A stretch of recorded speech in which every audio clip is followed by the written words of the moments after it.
ایک ہندو نے نا کتاب لکھی ہے حضور علیہ الصلوۃ والسلام کے سیرت مبارکہ پر. ہندو نے، وہ ہندو کہتا ہے کہ میں نے نا عجیب منظر دیکھا ہے عرب کے لوگوں کا. ہندوؤں نے نا بڑا خوبصورت میرے محبوب کے بارے میں لکھا ہے. ایک ہندو نے جب حضور کی سیرت پر کتاب لکھی تو کچھ لوگوں نے کچھ اشعار لکھے تو لوگوں نے کہا تو ہندو ہو کے حضور پہ لکھتا ہے، ہندو ہو کے. تو اس نے بڑا عجیب جملہ کہا، کہنے لگا ہو جائے عشق کسی سے کوئی چارہ تو نہیں، اور صرف مسلم کا محمد پہ اجارہ تو نہیں، صرف مسلم کا محمد پہ. اور پھر کہنے لگا نام و نسب سے اگرچہ ہندو ہوں پر کملی والے میں تیرا سادھو ہوں، کملی والے میں تیرا سادھو، میں تو ساتھ دیوانہ ہوں یا رسول اللہ آپ کا. تو نبی پاک علیہ السلام کے بارے میں لوگ لکھتے ہیں، وہ کہتے ہیں وہ محبت سے نہیں لکھ رہا، وہ سمجھ لے کہ ایک عالمی تجزیہ نگار ہے تو ایک تجزیہ دے رہا ہے. کہتا ہے میں نے دو قسم کے عرب دیکھے، دو قسم کے. ایک عرب میں نے وہ دیکھے جو اتنے انا پرست ہیں، اتنے خود غرض ہیں، اتنے اپنے ذات کے بت میں الجھے ہوئے ہیں کہ وہ ایک حوض پہ اپنے گھوڑوں کو پانی پلانے گئے، 10 15 20 گھوڑوں کو پانی پلانے گئے ہیں. تو جھگڑا ہو گیا، پہلے میں نے پلانا ہے، میں بڑا چودھری ہوں. اس نے کہا نہیں میں تجھ سے بڑا ہوں، پہلے میں نے پلانا ہے. اس پہ جھگڑا ہوا. وہ غیر جانبدار تجزیہ نگار کہتا ہے اس پہ جھگڑا ہوا، لڑائی ہوئی، قتل ہوئے. اتنے قتل ہوئے کہ یہ قتل نسلوں تک چلے، نسلوں تک یہ قتل آگے بڑھے. وہ کہتا ہے ایک میں نے وہ عرب دیکھے.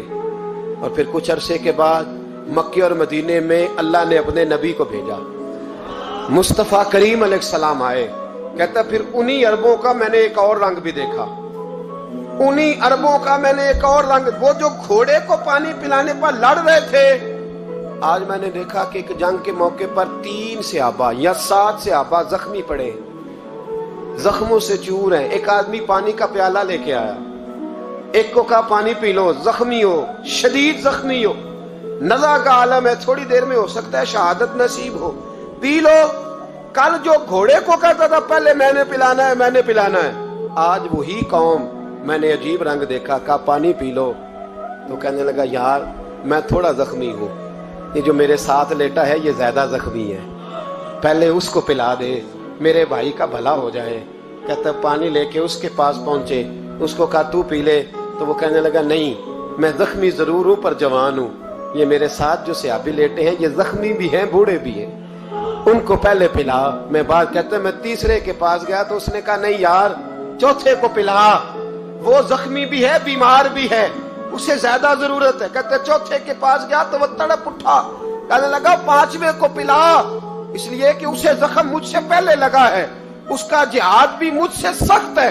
کہتے اس کے پاس گیا تو کہنے لگا یار 6 کے پاس چلا جا، اس لیے کہ اس کا وقت مجھے زیادہ قریب لگ رہا ہے. کہتے ہیں میں 6 کے پاس گیا تو وہ بول اٹھا، کہنے لگا وہ 5 جس رسول کا کلمہ پڑھتے تھے میں بھی اسی محمد کا ماننے والا ہوں، تو مجھے نہ پلا 7ویں کو پلا. کہتے ہیں اس کے قریب گیا اور میں نے وہ منظر دیکھا کہ وہ کہنے لگا نہیں اگر وہ 6 قربانی دے سکتے ہیں تو میں نے بھی نبی پاک سے تربیت لی ہے، تو پہلے کے پاس جا. کہتے ہیں میں اس کے پاس جا کے کھڑا ہوا تو روح پرواز کر گئی. میں دوسرے کے پاس گیا تو کلمہ پڑھ کے شہادت کا جام پی گیا. میں تیسرے کے پاس گیا تو حوض کوثر تک وہ بھی پہنچ گیا. کہتے ہیں 7 کے 7 وصال کر گئے، پانی میرے ہاتھ میں تھا اور میں اس صحرا میں کھڑے ہو کے سوچ رہا تھا یہ وہ لوگ ہیں جنہوں نے دل کا کلمہ بھی پڑھا ہے، روح کا کلمہ بھی پڑھا ہے.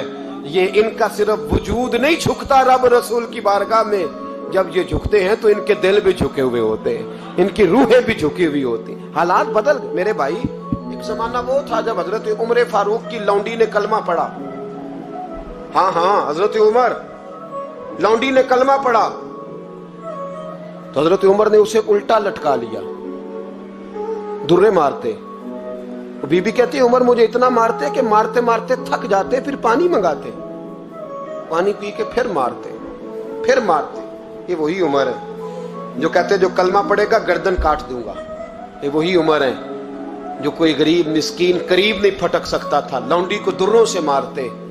وہی عمر کلمہ پڑھ گئے. اور پہلے تو ایک قبیلے کے سردار تھے نا بھائی، پہلے ایک قبیلے کے سردار تھے تو الٹا لٹکا کے مار. چاہیے تھا نا جب امیر المومنین بنتے زیادہ سخت ہو جاتے، اور ان کے اندر سختی آتی